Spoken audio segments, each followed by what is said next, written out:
Hey everyone. आज मैं फिर साइकिल चलाते चलाते एक नई जगह पहुंच चुका हूं।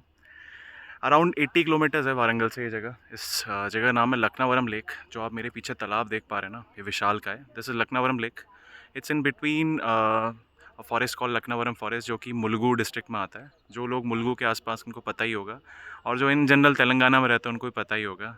खैर anyway, it's a very good place. यहाँ पे बोटिंग वगैरह भी काफ़ी बढ़िया बढ़िया होती है। तो जो लोग तेलंगाना में रहते हैं वो आ सकते हैं अपने जेई वेई देने के बाद, तुम में से, है ना। बट चलो let's get back to the topic. ठीक है, हम बात करते हैं। तो अप्रॉक्सीमेटली हमारे पास 70 डेज़ रह गए हैं, ठीक है। और 70 डेज़ के बाद आपका जेई मेंस होने वाला है। किसको 80 मिल सकते हैं, किसी को 70 में। रफ अप्रॉक्सीमेट 70 बोल रहे हैं जब मैं आज रिकॉर्ड कर रहा हूँ, ठीक है। अप्रॉक्सीमेट, ज़्यादा बातें नहीं करेंगे उस पर। नाउ इन 70 डेज़ में क्या करना है, ये काफ़ी लोग ना पूछते रहते हैं कि क्या करना चाहिए, क्या नहीं करना चाहिए, कोई सर लास्ट डे स्ट्रैटेजी है क्या। तो देखो यार, यहाँ पे ना मैं बहुत प्लेन एंड सिंपल कुछ बातें करना चाहूँगा। जिन लोगों ने अभी तक पढ़ाई करी है ना अच्छे से, ये जो स्ट्रैटेजी मैं जो भी बात करूँगा वो उन्हीं लोगों पे काम करेगी, ठीक है। जिन लोगों ने पढ़ाई नहीं करी है बिल्कुल भी, और वो ये एक्सपेक्ट करके आ रहे हैं देखने में कि मैं कुछ मैजिकल सा बता दूंगा और वो उसको करके बहुत ही धूमधाम मचा देंगे एग्ज़ाम में, तो that is not going to happen, to be honest, ठीक है। तो मैं मान ले रहा हूँ कि आपने ईमानदारी से पढ़ाई की है, ठीक है। और जो लोग का सिलेबस कंप्लीट नहीं हुआ है, देखो मैं एक बात बता देता हूँ। आईआईटी जेईई में ना 60% सिलेबस से ही आपके मोस्ट क्वेश्चन आते हैं। मोस्ट क्वेश्चन, ठीक है। 90% क्वेश्चन मान लो, 60%, ज़्यादा बोल दिया, I think 50%, to be honest, ठीक है। ज़्यादातर क्वेश्चन उसी चीज़ से आ जाते हैं। केमिस्ट्री में बात करूँ तो ले दे के सब केमिकल बॉन्डिंग अराउंड ही घूम रहा होता है इनऑर्गेनिक में, है ना। तो इनऑर्गेनिक में केमिकल बॉन्डिंग अराउंड घूम रहा होता है, माय बैड। तो लेट्स टॉक अबाउट इट। आपको क्या करना चाहिए। तो देखो, दो श्रेणी के बच्चे होंगे, और आपको दोनों श्रेणी के बच्चे जो हैं वो क्या होंगे, एक रिपीटर्स होंगे, एक होंगे जो जिन्होंने 12th में बोर्ड देना है, ठीक है। अब बात यह है कि दोनों का जनवरी में है जेई मेंस। बोर्ड वालों के बोर्ड्स हैं मार्च में, ठीक है। और ड्रॉपर्स का भी कुछ है नहीं, तो मैं स्ट्रैटेजी चेंज नहीं करने वाला ड्रॉपर्स और जिनका बोर्ड्स हैं उनके लिए अभी, क्योंकि जनवरी वाला अटैम्प्ट है। अप्रैल वाला अटैम्प्ट होता तो मैं आपको डिफरेंट स्ट्रैटेजी बता सकता जो आप फॉलो कर सकते हैं, ठीक है। बाय द वे, अगर आपके टीचर्स ने आपको कुछ बता रखा है तो you can go and follow it, that's not an issue. मैं कोई ऐसे ब्रह्मास्त्र नहीं बताने वाला।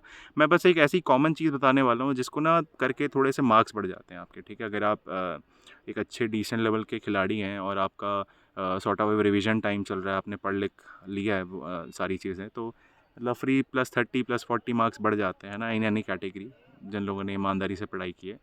तो लेट्स टॉक अबाउट इट, ठीक है। अप्रॉक्सीमेटली अपने 70 दिन बचे हैं। इन 70 दिनों में से आपको करना क्या है ना, पिछले जो साल में पेपर्स हुए हैं उसमें से कोई भी रैंडम 30 पेपर निकाल लेना, ठीक है।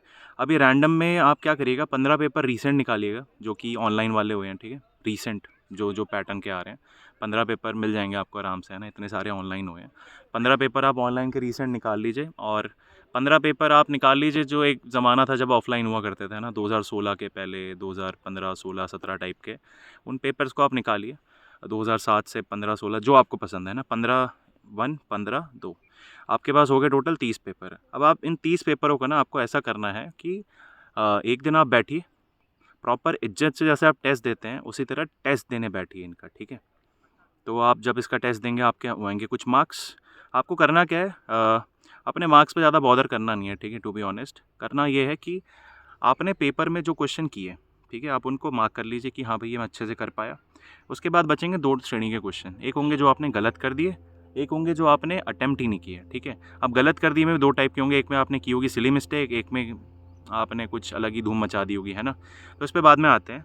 तो जो दूसरी श्रेणी के क्वेश्चंस हैं जो आप कर नहीं पाए, आपको करना क्या है ना, उन श्रेणी के क्वेश्चंस के जाके देख लेना है सोल्यूशन, ठीक है, और समझ लेना है उसका कंसेप्ट, ठीक है। बहुत छोटा छोटा ही कंसेप्ट होता है, ऐसा नहीं होता अगर आपने कुछ पढ़ा ही नहीं है एकदम, आपने कुछ ना कुछ तो पढ़ाई होगा उसके बारे में, है ना। आपको बस कर लेना रिवाइज उस कंसेप्ट को, ठीक है।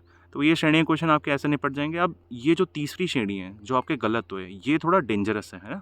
इस पे हमको थोड़ा एक फोकस देना है। तो इसमें दो कैटेगरी होंगे, एक होंगे सिली मिस्टेक जोन। आपको करना क्या है, अपने ना लिख के रख लेना है कि आप किस टाइप की सिली मिस्टेक्स कर रहे हैं, ठीक है, ताकि ना आप इन पैटर्न्स को कम कर पाएँ। होता क्या, गलत हो गया, हम सोचते हैं अरे यार सिली मिस्टेक हो गई, है ना, वगैरह वगैरह, ख़त्म, अब तो कुछ करना ही नहीं है। वो थोड़ा गलत काम होता है ना, आप बाद में सिली मिस्टेक्स को रिपीट करते रहते हैं।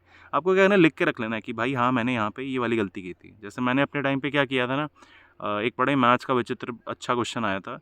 उसका आंसर निकालने के ना लॉग लेके उसको सॉल्व करना पड़ रहा था। तो लॉग लेने के बाद जो आंसर आया था वो आया था 3 log 3 - 2। बट अब मैंने लॉग लिया है, मेरे को आंसर पूछा है ना, तो मुझे एक ही बार वापस भी लेना पड़ेगा। दोनों ऑप्शन में प्रेजेंट थे, 3 log 3 - 2 और 27/² दोनों ऑप्शन में प्रेजेंट था। मैंने 3 log 3 - 2 पे क्लिक करके -1 प्राप्त किया। इतना अच्छा क्वेश्चन सॉल्व किया और मिला -1। अब ये मैं कह सकता हूँ, रोना मचा सकता हूँ, अरे यार सिली मिस्टेक होगी ब्ला ब्ला ब्ला। नहीं भाई, -1 आए तेरे, -1 आए मतलब it needs to be improved, right. तो ऐसी इसलिए मिस्टेक्स को आपको मार्क करके रख लेना है। फिर गलत हुए में दूसरे श्रेणी के होंगे जो आपने कंसेप्ट ही गलत लगा दिया, सेम उसमें प्रोसीजर लगाना है। क्या करना है आपने, जाना है कंसेप्ट को क्विकली रिवाइज कर लेना है। तो उसमें रफली आपका ना एक दिन चला ही जाएगा आराम से, ठीक है। और ऐसे मत करने बैठ जाना कि अगर फिजिक्स में एक वेव ऑप्टिक्स का सवाल गलत हो गया और मतलब पूरा अपना वेव ऑप्टिक्स के वीडियो देख रहे हैं, वन शॉट देख रहे हैं यूट्यूब पे जाके, इतना टाइम बर्बाद मत करना अपना, ठीक है।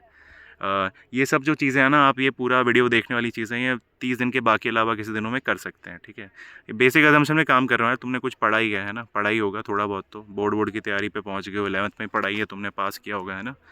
तो बाकी अगर देखो, अगर तुम्हें लग रहा है कि सही में कुछ हुआ ही नहीं उस चैप्टर का, तो एक कॉस्ट बेनिफिट एनालिसिस कर लेना उसका कि उस चैप्टर से कितने क्वेश्चन आ रहे हैं। अगर ज़्यादा आ रहे हैं तो पढ़ लेना उस चैप्टर को इज्जत से, अगर नहीं आ रहे हैं तो भाई खोलने की ज़रूरत नहीं उस चैप्टर को, ठीक है, छोड़ दो भाई, कोई टेंशन नहीं है। 360 में से वैसे ही 360 ज़्यादातर बच्चे लाते नहीं हैं, ठीक है। 250 में से आप अटैम्प्ट करो, 100% एक्यूरेसी करोगे, 250 आ जाएंगे। और I'm सॉरी, अब 300 का पेपर होता है, मेरे टाइम पे 360 का होता था। तो जितने भी आ रहे हैं कोई बात नहीं यार, कोई दिक्कत थोड़ी है। मान लो आपने थर्मो बिल्कुल पढ़ा ही नहीं है, तो अब खोल के मत बैठ जाओ भाई कि थर्मो पूरा पढ़ डालेंगे, है ना। वन शॉट देखना थर्मो का देख सकते हो, बट वो अगर आपने बिल्कुल ही नहीं पढ़ा है ना, तो फिर इतना वर्क करेगा नहीं, है ना, ठीक है। सो ये बात होगी आपके पेपर्स की। अब ये पेपर्स आप लाएंगे कहाँ से, तो ऑनलाइन वाले तो आपको बढ़िया पुराने मिल जाएंगे, है ना। इंटरनेट पे सर्च मारो, बढ़िया आराम से मिल जाते हैं। जो एकदम पुराने पेपर चाहते हैं ना जो बच्चे, मान लो आपको AIEEE 2007 2008 टाइप की चाहिए, तो मैं एक बुक रेकमेंड कर देता हूँ, ख़रीद लो यार, 300-400 रुपये की आती है। आता है कुछ तो ऐसे 20-30 ईयर्स ऑफ सॉल्व पेपर्स आता है, ठीक है। उसमें पेपर होता है, फिर सोल्यूशंस होते हैं, तो वो ले लो आप, पन्ने फाड़ लेना, पेपर की तरह एडजस्ट दे देना उसको, दैट्स इट, है ना। तो यार यही है बस, बहुत सिंपल सी स्ट्रैटेजी है। अब आप मेरे से कुछ सोच रहे होंगे, यार ये ऐसे क्यों बोल रहा हूँ मैं। देखो IIT JEE वाले ना, उनकी एक बड़ी विचित्र सी आदत है।